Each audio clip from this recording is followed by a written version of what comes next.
natin mula January hanggang ngayon, mas lalo pa niyang ipapakita at pinapakita ang kanyang katapatan sa bawat araw ng ating buhay.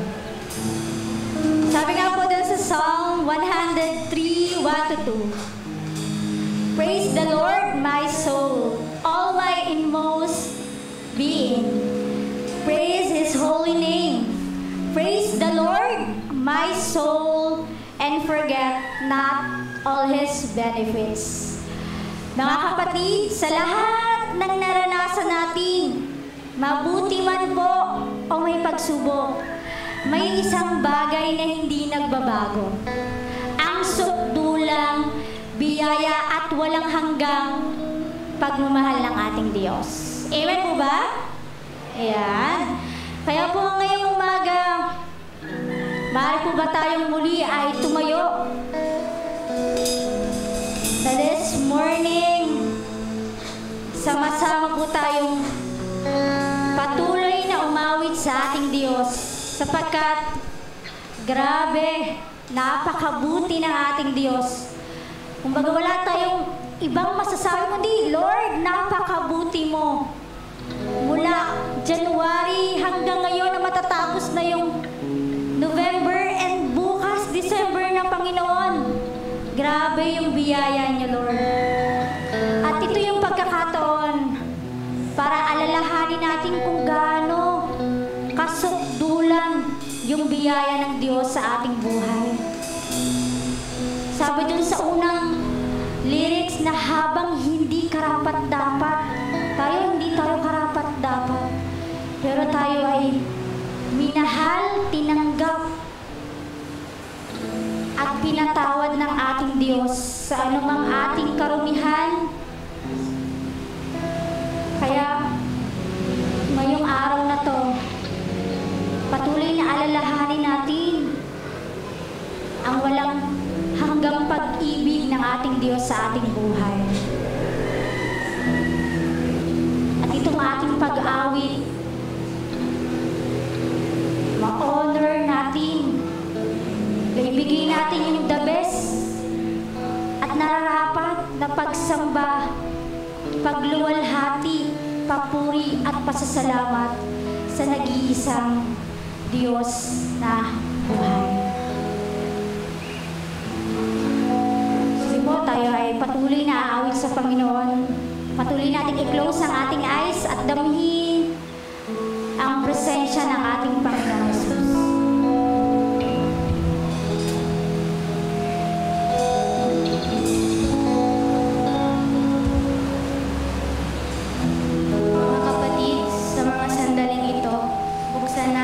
Ating mga puso at tahimik na damhin ang presensya ng ating Panginoon.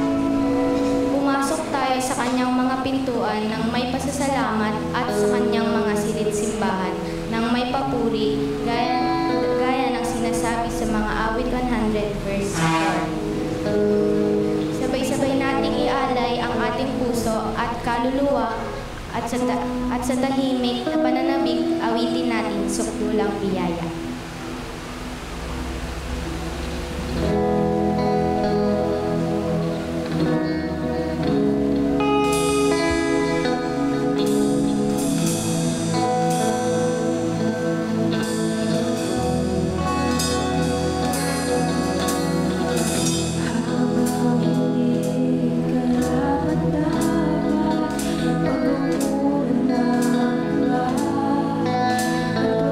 Small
Yung almost 1/4 po ng Biblia, naging kwento po niya at isinulat niya. In fact po sa Bible, yung first 5 books po ng Bible, di ba? Ano yung first 5 books po ng Old Testament? Genesis, Revelation, Genesis, Exodus, Leviticus, Numbers, saka Deuteronomy. Siya po ang sumulat po noon. Ang dami.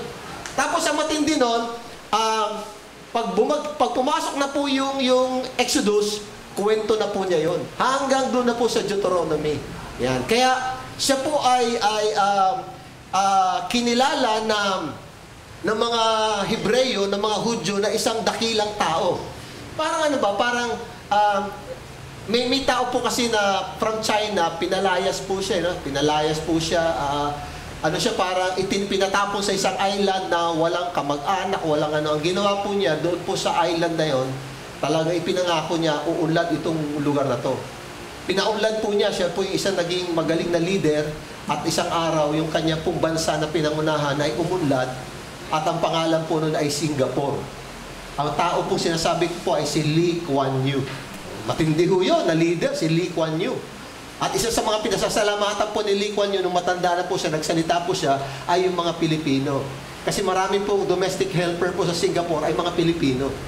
Kaya grabe ito yung makita natin, yung mga tao na pinaunlad, yung kumbaga, naging maganda silang leader, tapos umunlad yung kanilang pinangahawakan. So si Moses ganun din po, no? Ngayon, tanong ko po sa inyo, kapag nabanggit po yung salitang Moses yung sa Bible, anong kwento ang naaalala mo sa kanya? Sigurado may kwento eh. Generous, may alala ka bang, pag si Moses binanggit, anong naaalala mong kwento? Wala ka naalala. Grabe, no? Kuya, Anong,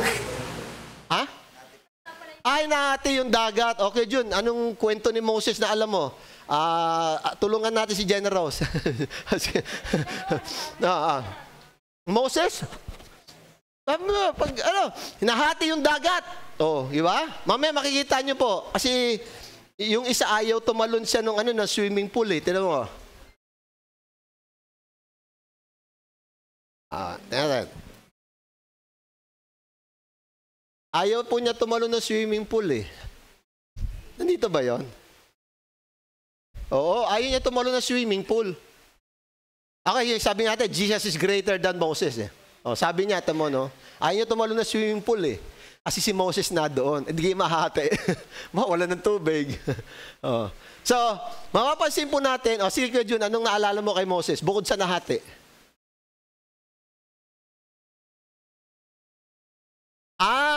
Matigtigas daw ulo ng Israelita, pinalo niya yung hindi, ang pinalo po niya yung bato. Hindi yung mga Israelita matitigas sa ulo, hindi sila, sa galit po niya, kasi sabi, nangihingi sila ng tubig,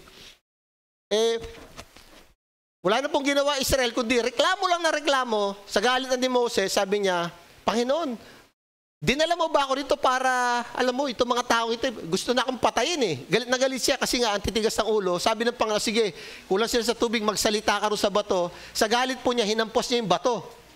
Hindi lang isa, ilang beses niya hinampas.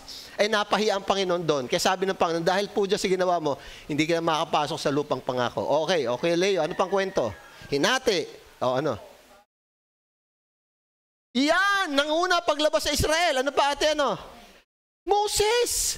Grabe! Pag hindi ho niya si Moses. Aisel. 10 salot. Meron pang 10 ulit.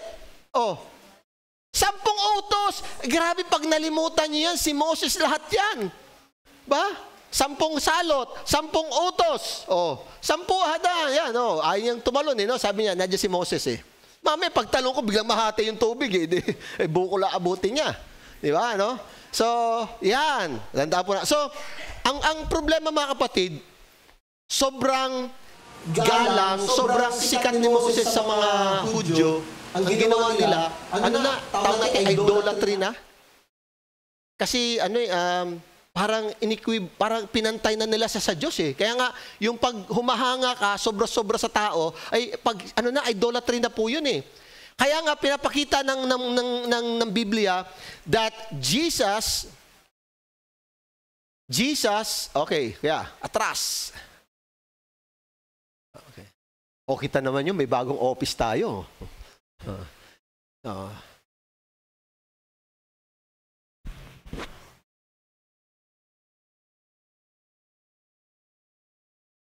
Yan. Jesus is greater than Moses. So pinapakita ng Biblia, kahit gaano pa kagaling ng tao yan, hindi pa rin siya higit sa ating Panginoong Hesus. Diba? Hindi pa rin siya hihigit sa ating Panginoong Hesus.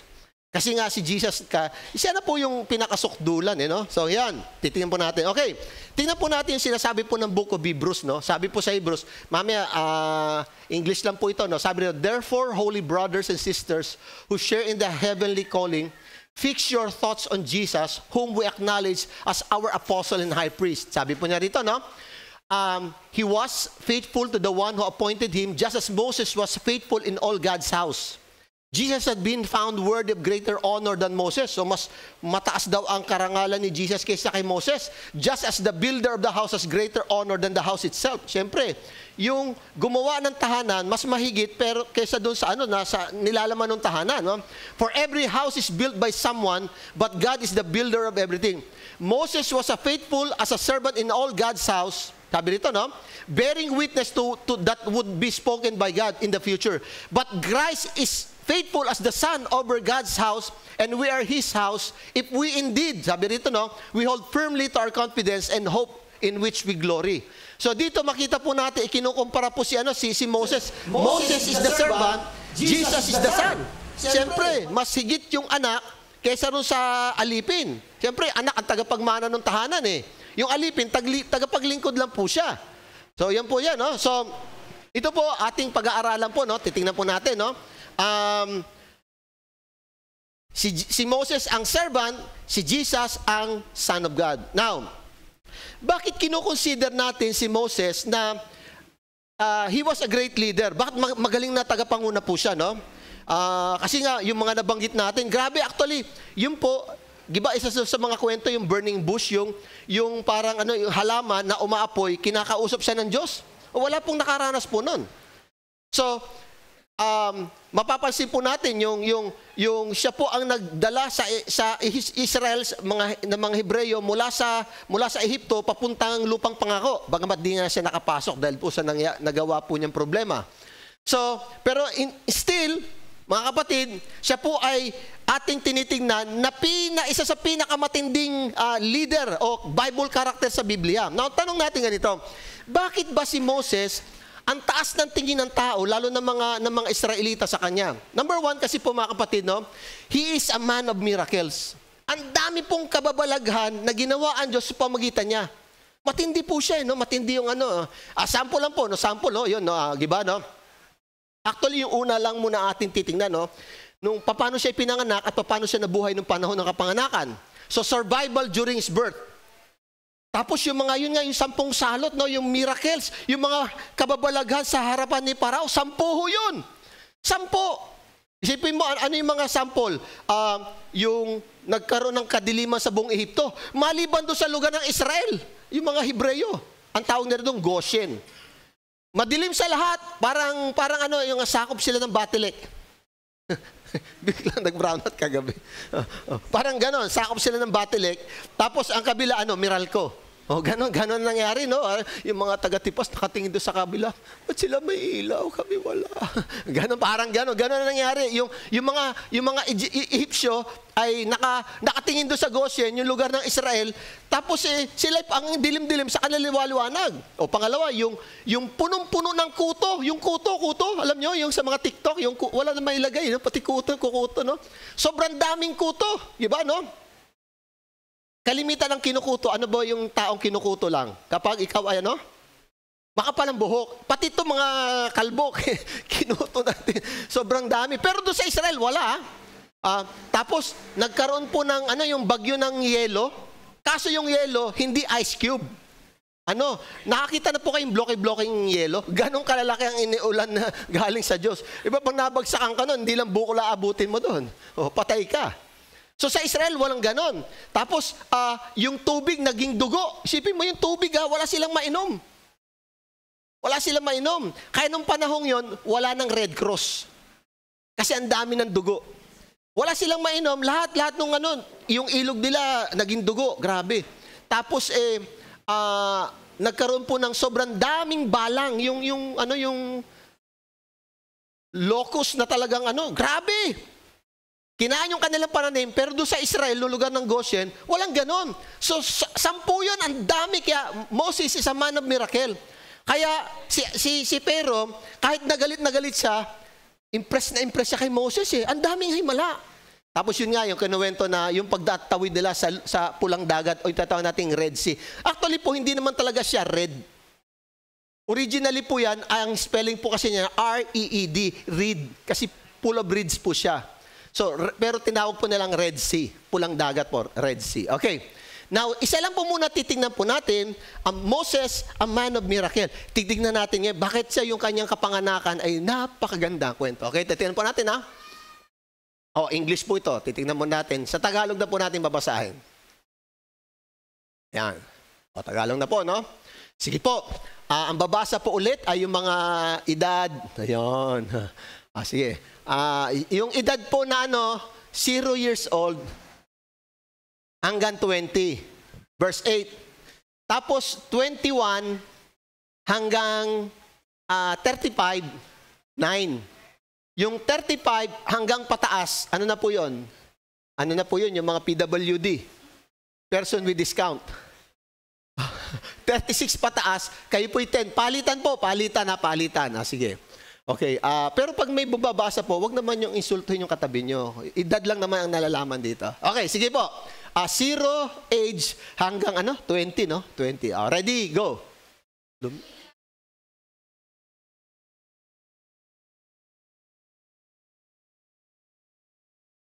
21 pataas. Go.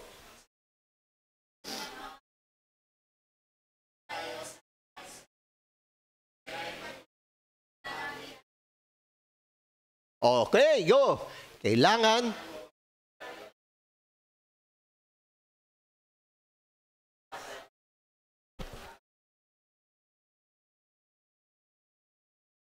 at pagkatapos ay grabe yung bagong leader. Yun ang plano niya. Okay. 11, go.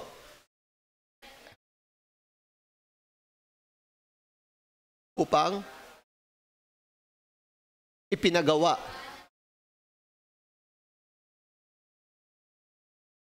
Mga lusod na imbakan ng pagkain. 21 pataas. Ngunit,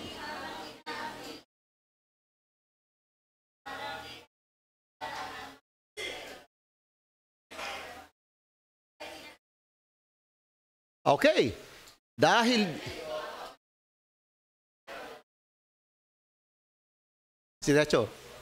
sa paggawa ng tisa at iba't ibang mabibigat na gawaing bukid. Okay.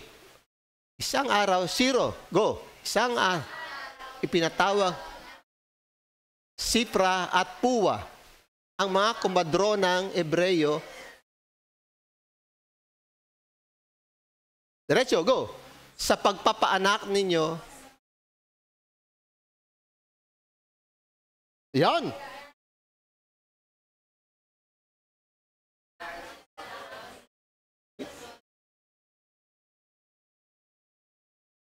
Hindi nila pinapatay.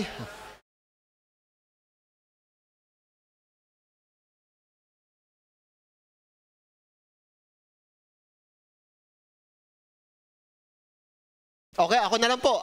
Verse 19, no? Verse 19 na po. Ako na pong babasa. Okay. Ibabagsak ko po kayo sa reading. Sige po, ako na pong babasa. Ano na po? Wait. Okay, so verse verse 19 na po tayo, no? Sige, tingnan nyo na lang po. Okay, bro. Okay. 19. Mangyari po ba, kasi ganito, pinatawag nung parao, yung pinakapresidente, yung hari, yung mga komadrona na nagpapaanak sa mga Hebreya. Ang sabi niya, ang utos, kapag lalaki ang ipinanganak, patayin ninyo. Mamaya titingnan natin kung paano papatayin, no? May iba silang style May iba silang style. Hindi abortion ito. Sabi niya, pag babae, yan, pwede namin mapangasawa yan. So, ganon. Pero hindi naman sinabi pag pangit ay hindi naman. Basta sinabi basta babae lang. Okay. So, pinatawag. Ang problema, dumadami pa rin sila. Nagtataka yung akala mo pinapapatay na ito, ba't dumadami pa rin? Sabi po, verse 19, so pinatawag uli yung komadrona, yung mga hilot. Mangyari po, iba ang Hebreya sa mga Ehipsya. Madali silang mga anak, kaya naisilang na ang sagol, pagdating namin, sagot nila. Di ba may mga babaeng gano'n na akala mo pag nanganak nagbabasketball agad yung natakbo Iba, hindi naman So sabi gano'n. Kaya't patuloy na dumami at lumakas ang mga Israelita, ang mga komadron naman ay kinalugdan ng Diyos. Sila ipinagkalooban ng sariling pamilya. Inutos naman ng Paraon na lahat ng kanya nasasakupan na itapon sa ilog Nilo. Yan na nga. Ang lahat na lalaking isisilang ng mga Hebreya at hayaan na mabuhay ang mga babae. So ang utos pala papatayin, yung mga sanggol na lalaki ay dadalhin po doon sa Nile River. Yung pa nga Nilo, ilog Nilo. Noong tanong, bakit? Bakit doon? Hindi naman nilulund, inuwan. Kasi po nung panahong yon, marami pong mga crocodile doon. Pero sa atin iba na kasi nasa opisina na po yung mga crocodile, iba na. So iba na ngayon, iba na po ang ating ngayon. Sa kanila po 'yon nung panahon, So iba na po, sila nag-evolve. Iba na po yung sitwasyon ng mga crocodile ngayon. Okay, nakakotse. Okay, so yan. Okay, so ngayon. Gibat chapter 1 yung binasa natin. Okay, ito na yung kwento ni Moses. May mag-asawa, buhat sa lipi ni Levi. Iba sabi natin, paano ito, mga priest, saserdote. Nagkaanak ng isang lalaki. Napakaganda ng bata, kaya 3 buwan itong itinago ng ina. Cute pala si Moses nung maliit. Kaya itinago. Paano pa kaya hindi pag-di-cute? Sabi dito, itinago 3 buwan. Hindi na maitago kasi maingay ng bata. Siyempre, malikot na. Nang hindi na siya maaring itago pa, kumuhang ina ng isang basket na yari sa tangkay ng tambo. Mamaya pakikita natin. At pinahiran na alkintran upang hindi pasukin ng tubig. Kasi papaanod nila, Pagkatapos inilagay rito ang sanggol at inilagay sa talahiban sa may pangpang ng ilog. Grabe! Grabe, tintinding kwento. Ang kapatid na babae naman ng sanggol ay tumayo sa di kalayuan upang tingnan kung ano mangyayari. Sino nga pala yung kapatid na babae ni Moses? Si Miriam. Pero hindi po defensor ang apelido niya, So, Miriam. Maliligo noon sa ilog ang anak na babae ng Paraon. Anong tawag dito? Yung anak ng hari, ang tawag doon sa babae ay prinsesa. Prinsesa po siya, Natanaw niya ang basket, kaya ito ipinakuha niya sa isa sa kanyang mga katulong nang lalakad-lakad naman sa tabing ilog. Nang maiabot sa kanyang basket, inalis niya ito ang takip nito at nakita ang batang umiiyak. Naawat siya at kanyang nasabi, ito'y isang isang anak ng Hebreya. Kasi wala namang maglalagay doon Ay yung tatay niya nag-utos na doon ilagay yung mga baby. Sabi niya, sabi rito, Ang kapatid naman ng bata ay lumapit sa prinsesa at sinabi, kung gusto ninyo, ihanap ko po kayo ng Hebreyang mag-aalaga sa sanggol ng iyan. Sabi niya, mag-aalaga. Gusto niyo po ba ng anong tawag doon yung nag-aalaga ng Yaya nani, nani. Sabi niya, gusto po ba niya? May kilala po ko, magaling mag-alaga. Yan, Sige, ihanap mo ako, sagot ng prinsesa. Umalis ang batang babae at itinawag mismo ang ina nung bata. Mismo yung ina nagtagapag-alaga, ang pangalan ay si Jochebed. Yes, si Amram yung tatay po nila, Nang dumating ito, sinabi ng prinsesa, alagaan mong sanggol na ito at uupahan pa kita. Isipin mo, saan ka nakakita, inaalagaan ng iyong anak, sarili nga, binabayaran ka pa. Diba? Yung iba, talagang masakit ng ulo, wala pang bayad, Ito binabayaran. Kinuha ng inang sanggol at nilaga. Grabe yung, sipin mo ang dami-daming pwedeng mangyari. Pwedeng kainin ng mga crocodile, pero hindi na kain ng crocodile, Nang malaki na ang bata, dinala siya ng kanyang ina sa prinsesa at siya itinuring na anak nito. Sinabi niya, iniahon ko siya sa tubig, kaya Moses ang ipapangalan ko sa kanya. Yung palang Moses, ibig sabihin, iniahon mula sa tubig. Yun po yung salitang Moses, Kaya mahilig siya sa tubig. Red Sea, mga ganun po ba, So, walang tubig, nakatubig. So, ganun po yung Grabe po yung matindi po ito yung makita niyo po yung makita niyo po yung pagkilos ng Diyos. So, ngayon po, tingnan po muna natin yung bago tayo pumunta sa lesson. Kasi ganito po yan. Yung Nile River po, marami po siyang mga tambo. Yan po yung tatawag natin papyrus na ginagamit na sinusulatan ng papel. Yan po actually po yung picture na yan ay sa tabi po ng Nile. Yung sinasabing alkitran po, nakakita naman tayo alkitran Yan pala ay tinitingnan ko, ito pala ay galing po sa uling. nilagyan ng putik at niluluto po nila. At ganito po, pag inilagay niyo po sa bangka po yan, parang ano siya, yung nagiging waterproof, hindi siya pinapasok ng tubig. So, noong unang panahon, medyo ano na sila, alam na rin nila ng ganun, no? So, dito makita po natin mga kapatid, yung uling, dinidikdik pala nila yan, pinupulbos, nalagyan ng putik kung ano-ano, tapos niluluto, tapos ipinapahid po nila para maging waterproof mo nung bangka. So, ganun pala po siya. So, yung ano po, yung prinsesa, nung nakita niya may batang umiiyak. Ayun na nga po nakita. Tapos si Miriam, sabi niya, mahal na prinsesa, baka gusto po niyo maghanap po ng yaya. Meron po akong kilala na magaling mag-alaga sa batang yan. At tinawag po yung kanyang ina. So, nung siya po ay malaki na, sinabi tinuring ng prinsesa na anak ko to. Bagamat wala siyang asawa, no? Sabi niya, at ipapangalan ko sa kanya Moses. Diba, no? Grabe mga kapatid, no? Dito, makita po natin yung kamay ng Diyos sa buhay po ni Moses. Nakita niyo po yon? Marami pong bata nung panahong yon hindi nag-survive eh. Kinain sila ng mga crocodile. Namatay. Biro mo ilagay yung kasama sa initan. Di mamamatay talaga yon. Pero dahil po si Amram at saka si Jochebed po ay mga Levites, mga tao po sila nagpe-pray. Talagang nilakasan nila ang loob niya. Hindi. Itong batang ito, merong magandang plano ang Diyos sa buhay niya. Hindi natin siya papatayin. Hindi natin ibibigay sa mga yan. Bubuhayin natin siya. At makita niyo po mga kapatid dito, yung pagkilos ng Diyos sa buhay po ng isang bata. Kahit grabe po yung sitwasyon, no? Kahit grabe po yung problema. Nag-survive po si Moses.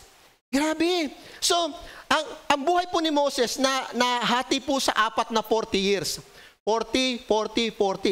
First 40 years po niya, siya po ay naging prinsipe po ng Ehipto. Kaya may film yung Disney na The Prince of Egypt. Siya po yun. 40 years. Talagang siga siya. Magaling siya na tao eh. Tapos, nakapatay po siya ng Ehipsyo. Hinanting po siya nung kanyang tatay. Yung tatay niya si Parao. Nalaman na hindi pala naman talaga siya Ehipsyo. So, hinanting siya, papatay siya. Tumakbo naman po siya sa Midian. 40 years po siya. Talagang yung pagiging executive niya, CEO, susunod sa paghahari ng Ehipto, nawala po, naging tagapag-alaga na lang po siya ng mga tupa. Hindi pa sa kanyang biyanan pa. 40 years po siya nag-alaga at doon po siya kinatagpo ng Panginoon. Tapos, yung another 40 years ay nung tawagin siya ng Diyos at inilabas niya yung Israel mula sa Ehipto papuntang Kanaan. 40 po yun. 40 years na ang yabang-yabang po niya, 40 years, ibinagsak din po siya ng Diyos. Nung siya naging pumunta po siya doon sa disyerto, wala po siya. Kasi tumakas nga siya, no? Alam niyo, minsan ganun ginagawa ng Diyos sa atin, no? Minsan, pag nakita ng Diyos, ito, mayabang ito. Ito, may potential, hindi magpapakumbaba. So, ibinabagsak ng Panginoon para lang matuto. Kaya doon, marami po siyang lesson na natutunan po doon sa 40 years na yon. Kaya nung tinawag siya ng Panginoon, sabi niya, nalimutan na rin niya yung 40 years sa prinsipe siya, no? Nalimutan na rin niya, Kaya sabi niya, Panginoon, ako ba talagang tatawagin mo? Hindi, parang sabi niya, wala akong kakayanan. Hindi, ikaw. Nagalit na nga ang Diyos kasi nawala na siya ng confidence, yung tiwala sa sarili dahil nga sa siya nangyari sa kanyang buhay. Ang maganda po dito, tingnan niyo po mga kapatid, no? Yung pagkilos ng Diyos sa buhay ng isang tao, lalo sa isang bata. Grabe po yung yung kapanganakan niya. Talagang hindi basta-basta eh. Talagang kumbaga, delikado po talaga. Pero makita po natin dito yung kapangyarihan at yung biyaya ng Panginoon. Ngayon po, yung Nile River, ganito po ang itsura po niya ngayon. No? So maganda po siya, parang tourist spot po siya ngayon sa Tapos ang tabihan po niya ay may mga ganito. Kaya talagang totoo po na pwedeng gawa ng basket po yung si Moses. Kasi ang tabihan po niya ay may mga ganito. Diyan po nila ginawa yung basket at nilagyan po nga nila ng actually po yung tar, yung pinakaitim, diyan po nila kinuha yung prinsipyo po ng asphalt. Alam niyo asphalt, yung asfalto, yun po yun. Diyan po nila kinuha yung prinsipyo pong yan. So, ano po yan? Dinudurog nila yung uling, mano-mano po talaga. At ito, alam niyo po ito, dito po sa Ireland po nila ginagawa, yung mga sinaunang mga tao, nilalagyan po nila ng alkitran yung ilalim. Yung nakakita po ka ng video, literal po talaga. Gumagawa sila ng uling, dinudurog po nila, tapos nilalagyan nila ng puti ko, niluluto nila at ipinapahay doon sa bangka nila. So talagang totoo yung sinasabi ng Biblia. Historical po talaga siya, no? Now, ang maganda po dito, nung si Moses ay isinakay na, isipin niyo po yung kamay ng Diyos, na sa dami-dami ng makakakita, hindi mga sundalo. Kasi mga sundalo pwede. Ang nakakita pa yung prinsesa at nakita yung basket. Iniutos dun sa kanyang katulong, mga alalay po niya, tingnan mo kung ano laman, aba may umiyak na bata. Sabi niya, ito'y isa sa mga anak ng mga Hebreya. Yan. So, mga kapatid, makita po natin dito na si Moses po, sa panahon na talagang delikado yung sitwasyon niya, iningatan siya ng Panginoon kasi isang araw gagamitin siya ng Panginoon para iligtas ang isang malaking bansa. Israel po eh. Isipin niyo po yung gagawin ng Panginoon sa kanya. So ngayon pong mga kapatid, gusto ko makita po natin dito na ang Panginoon po natin ay kumikilos po siya. Kumikilos po siya sa buhay natin. Minsan may mga bata na ayaw sila ng kanilang magulang eh. Ayaw eh. Pero makita po natin, bakit sila nabuhay? Kasi ang Diyos ay may plano eh. Kaya nga tayo, mapapansin natin, kahit na minsan kumbaga, ang hirap ng sitwasyon natin, pero pag hinayaan mo ang Diyos kumilos sa buhay mo, yung pangit na sitwasyon natin, gagawin ng Diyos yung para sa ating ikabubuti. Ang maganda kay Moses, ang umampun sa kanya ay mismong prinsesa. Siya po ay lumaki sa palasyo po. At siya po ay, kung sa atin pa, siya po ay naging edukado. He was an educated person. Ano sabi po sa Bible? Acts chapter 7. At that time, Moses was born and he was no ordinary child. Hindi siya basta-basta bata. No? For 3 months, he was cared by his family. When he was placed outside, Pharaoh's daughter took him and brought him up as her own son. Moses was educated in all the wisdom of the Egyptians and was powerful in speech and action. Dahil po sa ginawa yung nangyari sa kanya, ay mga kapatid, isipin niyo po yan siya po ay, dahil pinalaki po siya sa palasyo, kasi nung time na yon, parang ang Egypt po ay parang US po ngayon. Pinaaral po siya sa Oxford. Pinaaral po siya sa Harvard. Talagang mabibigat na eskwelahan eh. Kaya nga sabi doon, he was a man of wisdom. Sipin mo siya, alipin lang po sila. Wala siya sinabi. And was powerful in speech and in action. Ibig sabihin, magaling talaga siyang leader. Yun nga lang, nung time na yon, medyo may kayabangan po siya. May kayabangan po siya. So, ibinagsak siya ng Panginoon, pero yung power po niya, yung galing niya, nadon pa din. Yung karakter lang ang dapat i-develop. So sa atin, ganun din po nangyayari po sa ating buhay na malaking potential eh. Ayos yung potential. May kakayanan. Ang problema, medyo dapat ayusin natin yung karakter, sabi ng Panginoon. Kaya yan, mula sa pagiging prinsipe, bumagsak po siya, naging tagapag-alaga na lamang po ng mga tupa. Ganun po, no? Mga kapatid, ang himala po dito, makita po natin, kung paano po si Moses nabuhay, na parang napaka-imposible po talaga.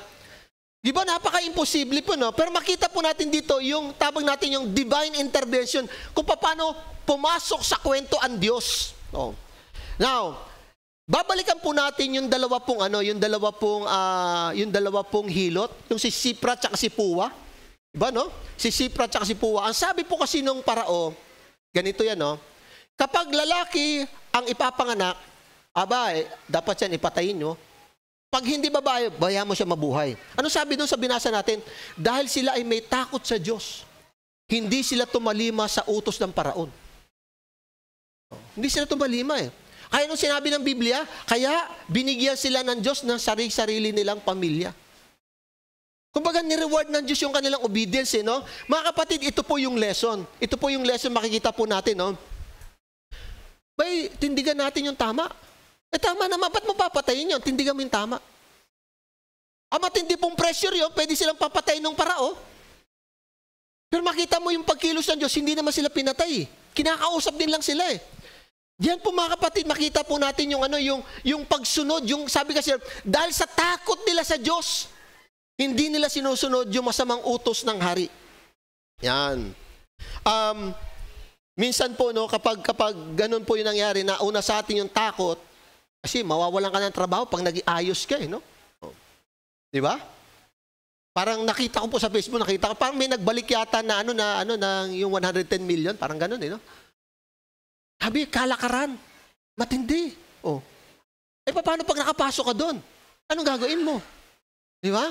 Yung iba, nakikisawsaw na rin, nakikisali. Kasi lahat naman gumagawa na ganun. Naku, grabe, no? Oh, grabe. So dito makita po natin, 4:00. Wala nang government na ng mga empleyado, pupunta ka sa munisipyo, ay sarado na po, 4:00 na po eh. Pagdating doon sa labas, sa loob, mapasisilip nyo sila, nagme-makeup na iba. 5:00 pa labas eh.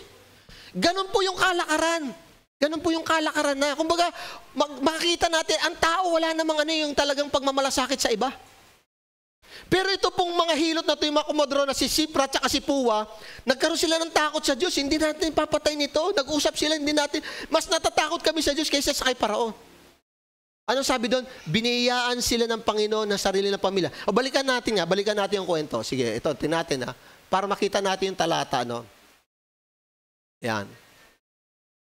Yan, sabi no? Mangyari po, iba po ang mga Hebreya sa Egyptia. Actually, hindi naman talaga sila nagsisinungaling. Bakit malalakas yung mga Hebreya? Sige nga, tanong ko sa'yo, bakit sila malalakas kaysa sa mga Egyptia? Bakit? Kasi slave sila alipin sila talagang banat sila sa trabaho, talagang malalakas yan. Hindi naman sila nagsisinungaling totoo naman talaga yun Kasi, biro mo, alipinan ka ba naman 400 taon, isipin mo naman yan, o pag hindi ka naman na-practice niyan, araw-araw na, no? Sabi doon, no? Kaya patuloy na dumami at lumakas ang mga Israelita. Ang mga Komodoro naman ay kinalugdan ng Diyos. Sila'y pinagkalooban ng sariling pamilya. O, tinan nyo? Natuwa ang Panginoon kasi natatakot sila sa Panginoon kaysa sa utos ng hari. Mga kapatid, ito po yung yung pag may inuutos sa atin, mali. Ay, hindi tama po ito. Mas matakot po tayo sa Diyos. Ano sabi ni Jesus? Huwag kayong matakot doon sa pumapatay ng katawan. Diba? Sabi niya, hindi, huwag kayong matakot doon. Mas matakot kayo doon sa pumapatay ng kaluluwa at itatapon ka sa impyerno. Ay, sino yun? Sino? Ang Diyos. Sabi niya, ang tao pag pinatay ka, katawan lang yon. Ang Diyos, hindi lang katawan ng papatay niya, yung kaluluwa, itatapon pa niya sa impyerno. Sabi niya, mas malupit yun, dahil yun walang hanggan. Kaya sabi ni Kristo, huwag kang matakot dyan. Mas matakot tayo sa Diyos. Kasi ang Diyos, hindi lang physical ang pwedeng ibigay niya sa iyong problema. Pati spiritual mo at yung kapahamakan mo, ibibigay din niya. Dito mga kapatid, nakita natin yung biyaya ng Panginoon dahil sa kanilang takot sa Diyos. Hindi po, naku po. Mali po ito. Oh. Totoo naman po, talaga nakataya ang buhay po nila dito. No? Nakataya ang buhay po nila dyan. Pero mas kinatakutan nila ang Panginoon. Kaya maganda pong aral po sa atin na ganito po, no, na yung ating pagsunod, kahit na tingin natin, pag hindi ka nakasama dito, matatanggal ka sa trabaho. May mga ganun no? Oh, dito, tahimik lang, ando dito, lahat, walang nagsasalita rito.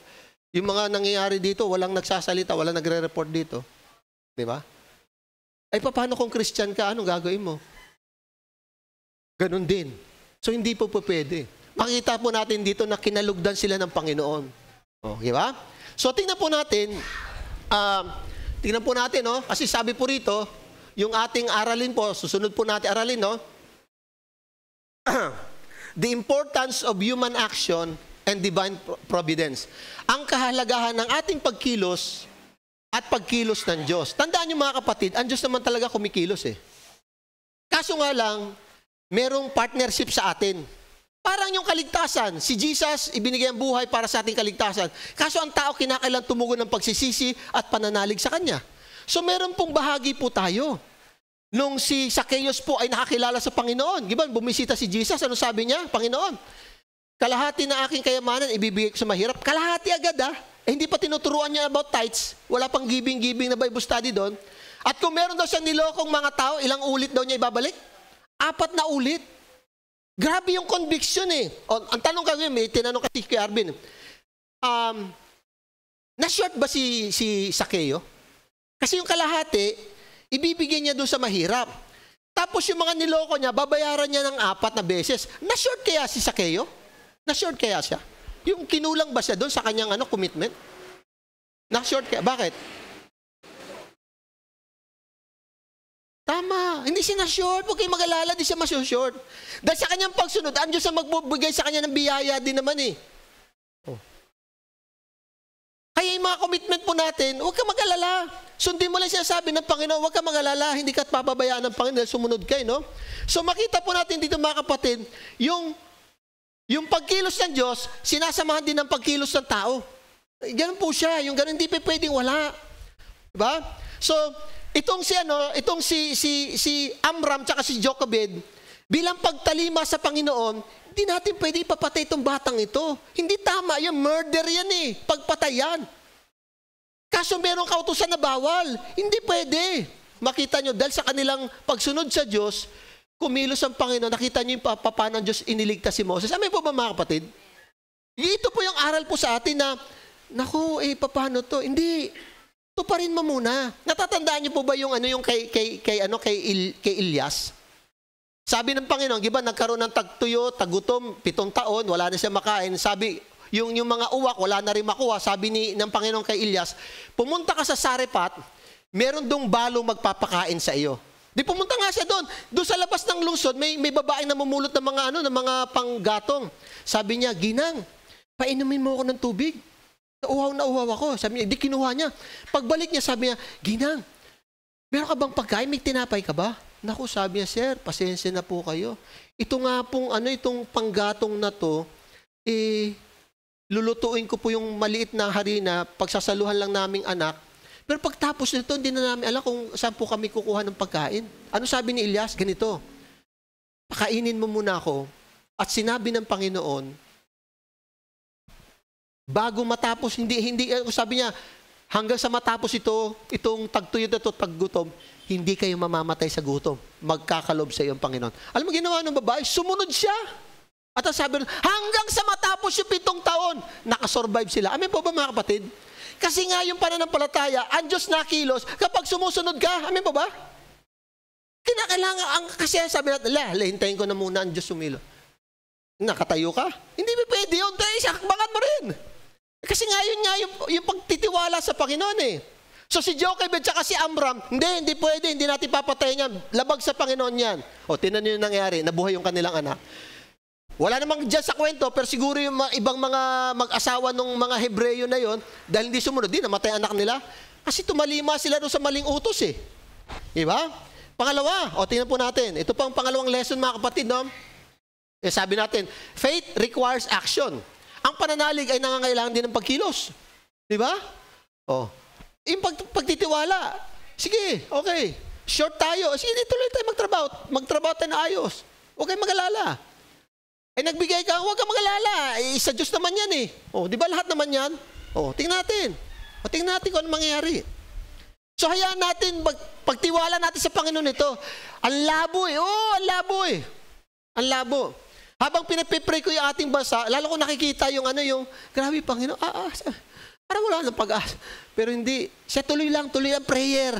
Tuloy lang. Sige, gawin natin. Mag-share tayo ng salita ng Diyos. Tuloy lang. Tuloy mo lang, ituloy mo lang. Parang nawala tayo ng pag-asa. Totoo po yan eh. At ito matindi.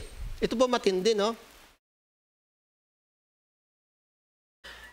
God uses anyone, even the evil, to work out His plan.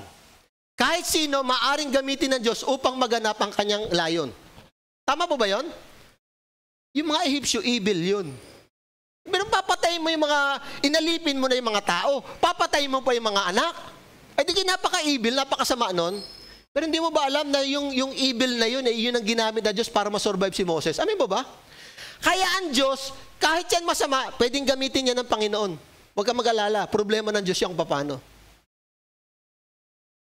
Ayun yung nag-alaga kay Moses eh. yung prinsesa, isipin mo yun. Masama sila, pero nilagay ng Diyos yung sa puso niya yung awa. Naawa siya doon sa bata. Hindi, kawawa itong batang to. Sige, aampunin ko na yan. Isipin mo yun, napakasama ng mga yun. Ang Diyos po, kahit sino pwede niyang gamitin. Kahit sino, gagamitin niya. Basta yung kanyang plano at layunin mangyayari, gagamitin niya po yan. Maniwala po kayo. Diba? Naniwala po kayo. Kahit po yung gano'ng kasama. So, una mga kapatid, dito, Moses is a man of miracles. Ang dami po niyang himala. At ang unang himala pinakita sa kanya ng Panginoon ay kung paano siya nabuhay nung siya po ay ipinanganak. Well, ngayon pong umaga mga kapatid, no, ito po yung ating una, ipagtiwala natin sa Panginoon. Pagtiwala natin sa Panginoon. Habang pinagtitiwala natin sa Panginoon, patuloy po tayo sumunod. Pagamat may isa nakaka-discourage, Lord, talaga ayoko na, Panginoon, paano ba ito? Para wala man nakikitang resulta, parang lalong gumugulo, Panginoon, hindi, tuloy lang. Nakaka-discourage po, totoo po talaga. Pero makita mo dito yung kamay ng Diyos kapag sumusunod ang tao. Amen po ba? Oh. Kaya may mga tao po na ayaw ng kanyang mga magulang. Ayaw na ibang tao. Basta ikaw, ang gawin mo lang yung sinasabi ng Panginoon, ang Diyos ang gagawa ng paraan. Isipin mo yung mga batang ipinapapatay nila. Oh, ay tinan mo na ngayon, naging prinsipe pa nila. Isipin mo yan, grabe. Grabing po ano. At itong taong ito, na wala sanang pagkakataong mabuhay, siya po ngayon, mga kapatid, ang ginamit ng Diyos para ipalayain ang Israel papunta doon sa lupang pangako. Wow. Wow. Kaya nga, what a miracle. Anong grabing himala ang ginawa ng Diyos sa buhay po ni Moses. Ngayon mga kapatid, ito po no, God has a miracle for all of us. Ang Diyos po ay may himala para po sa atin. Yun nga lang po, kinakailangan natin ipagtiwala sa Panginoon at kinakailangan patuloy natin sundin ang naisin po niya. Amen po ba? So, sige po, pikit po tayo, pray po tayo. Ano po yung himala na hinihingi mo sa Diyos? Yan, sige, habang nakapit po tayo, pray tayo. Ano yung himalang hinihingi mo sa Panginoon? Ano ba yung, matindi ba? Ang lupit, ang sitwasyon parang, wala parang, everything is against me. Everything is against us. Parang wala akong nakikita yung improvement Oh. Parang lumalala pa nga, Panginoon Di ba? Yung sa bansa natin, yung sa pamilya, yung parang Lord, parang wala akong nakikita yung pag-asa.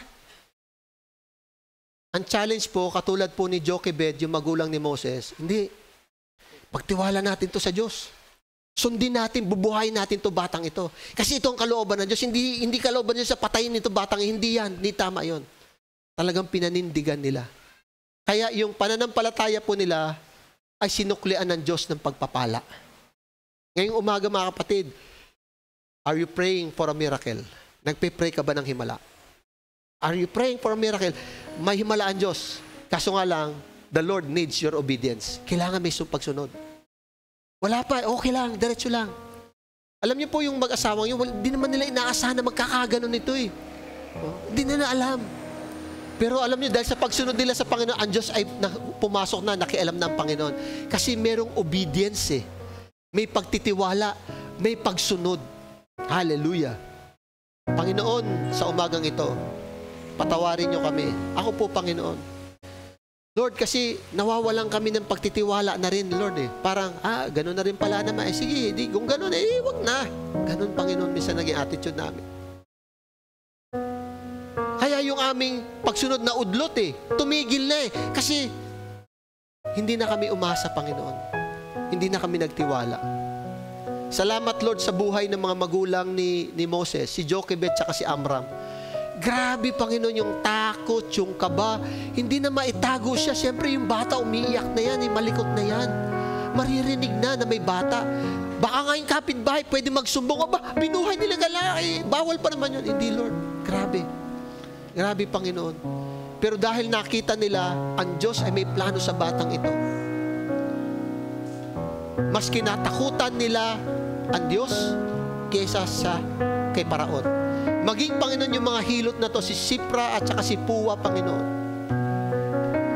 Talagang nanganganib yung buhay nila, pwede silang patayin. Pero dahil nilukuban niyo sila sa kanilang pagsunod at takot sa inyo, Panginoon, ang ginawa, binigyan niyo pa sila sariling pamilya, nagkaanak sila at nagkaasawa, Panginoon. Wow! Wow! Ibig sabihin, maging yung mga anak nila, hindi rin pinapatay ni Paraon.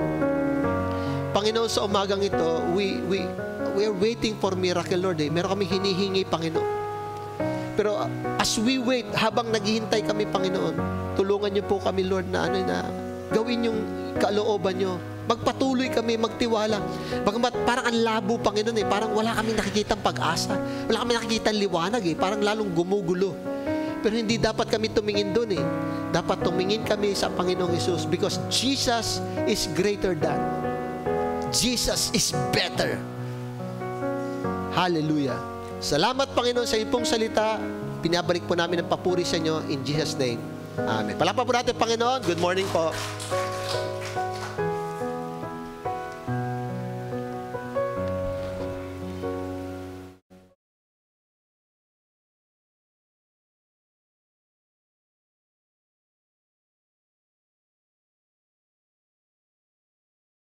To give our tithes and offering, let me share a beautiful Bible story with you.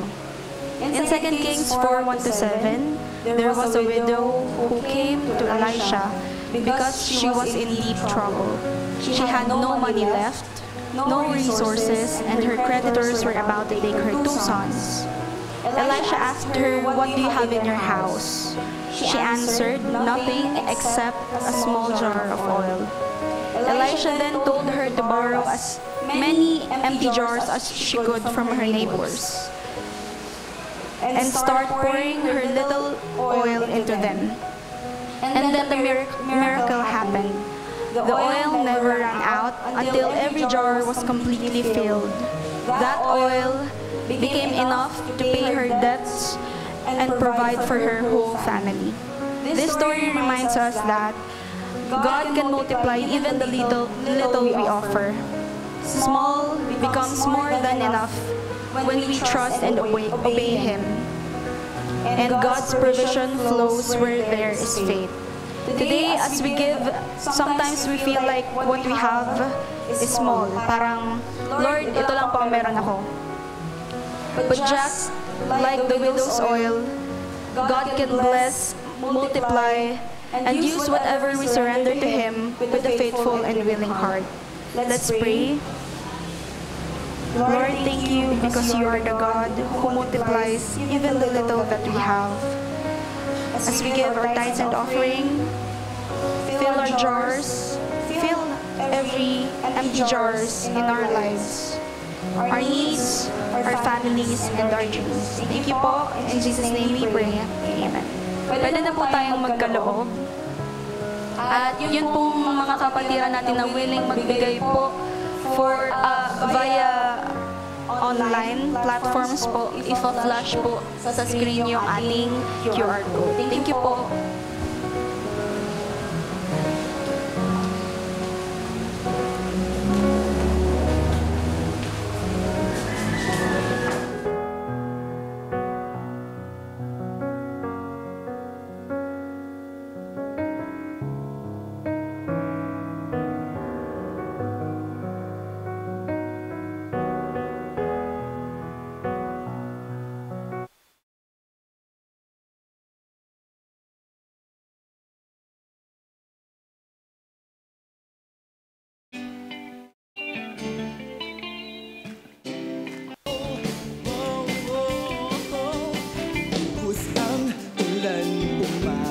At halos malunod na, umihip ang hangin, pinilit na ako ay itumba. Pinalot ng limang langit, tinapos ng liwanag, pagtitiwala ko'y hindi pinag. Pangako mo'y aking sandigan at biyaya mo'y lubos. Ang isip mo ang uglihan hanggang matapos ang ulos. Paglipas ng pagod at luha, di maaaring huminto. Pagbukal ng pagsamba sa aking puso,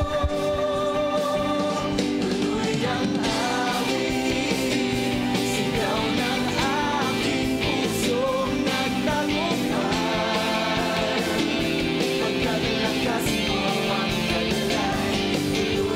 Hello. Okay, so tayo po ito may lahat. Magwawakas po tayo sa panalangin. Let's close us in prayer. Tapos after, konting po mga pabalita po, no? Tayo po yung mag-pray. Panginoon, nagpapasalamat po kami sa umagang ito. Thank you, Lord, na dinako nyo kami muli sa inyong tahanan para sumamba. Ibalik sa inyo, Panginoon, ang nararapat, Panginoon, papuri, pasasalamat, Panginoon, pagluwalhati, Panginoon Diyos. So, Lord, sa umagang ito, aming pinapipray, Panginoon, sa inyo, yung mga kapatiran namin may karamdaman, si Ate Grace, Lord, malabanan, Lord, nasa hospital po siya. We pray for her healing.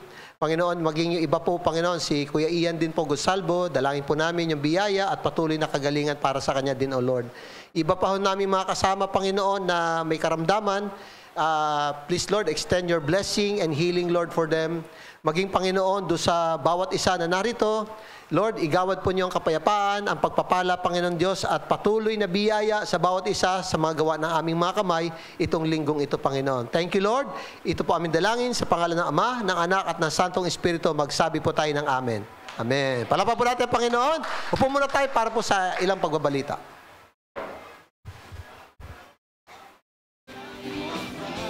Ayan, so good morning po muli sa ating lahat. Medyo ano tayo, forward na lang. Ayan, so para po sa ating birthday celebrants this coming week, December na po.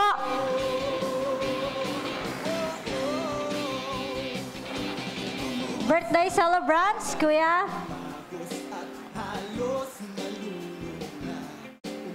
Ayan, so habang iniintay po natin, ayan, so talagang napakabuti po ng ating Diyos. Ano po? Amen po ba? Na-bless po ba tayo sa napakinggan nating message na tayo po ay patuloy na magtiwala at patuloy na sumunod sa kalooban ng ating Diyos.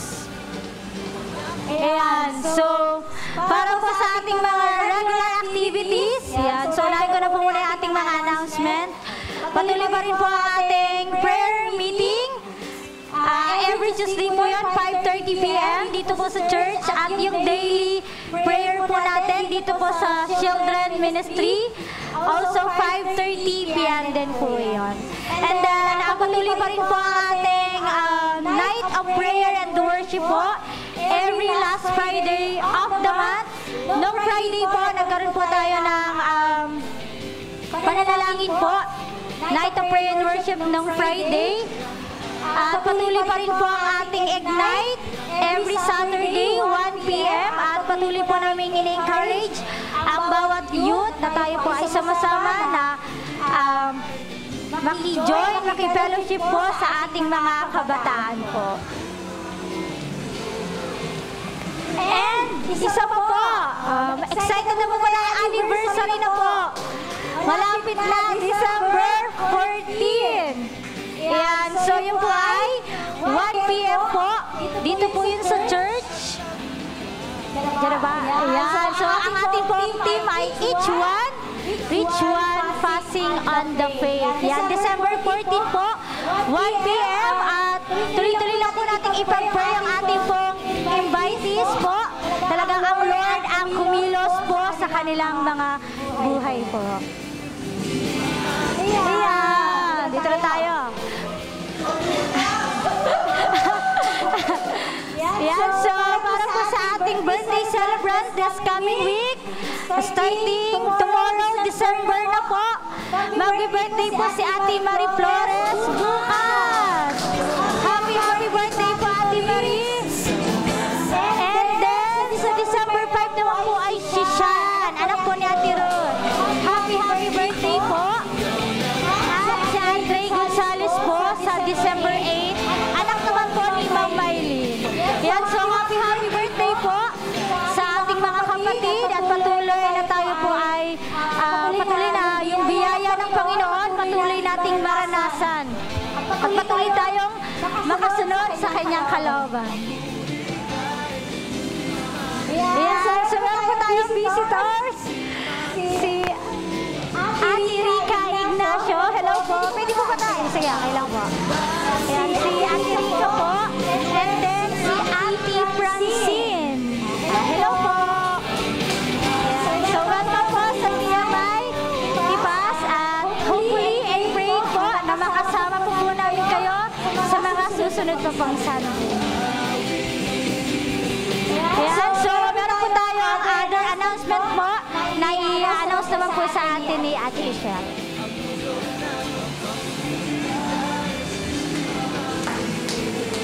Ayan, so magandang umaga po sa ating lahat. Salamat po sa Panginoon. Sige, habang wala po, pagbabalita rin po na kahapon, kinlose na po natin yung ating prayer and fasting. So, na-conclude po natin yung ating 5-day prayer and fasting po. Salamat po sa mga nag-join, nag-participate. Tama po yung message natin. Patuloy po tayong magtiwala at umasa sa himala po ng ating Panginoon sa mga bagay na idinulog po natin sa Kanya. So, ngayon naman po ay pagbabalita po ito para po dun sa ating Ayan, so yung atin pong assistance, yung tulong po natin na ipinadala sa Cebu. Sige po. Ayan. Ayan, so para po i-update ang ating church. So salamat po sa Panginoon. Nakapag-collect po tayo ng total po na 4,600 po. So, yung 4,600, ito po ay mula po sa ating mga kapatiran. Salamat sa Panginoon. And nag-add po tayo ng additional 400 para po mabuo natin yung total po na 5,000. At yung total na 5,000 ay successfully na po nating na-send through CBN para po makatulong sa ating mga kababayan na nasa Cebu po. At kasalukuyan pong nagre-recover dun sa previous disaster na naranasan po nila. So, salamat po sa Panginoon. Sa buhay po ng bawat isa, patuloy po nating ilapit sa panalangin ng Cebu. At yun lamang po sa pagbabalita natin para sa ating naging update po dun sa recent collection po natin. Sa Diyos po ang pinakamataas na papuri.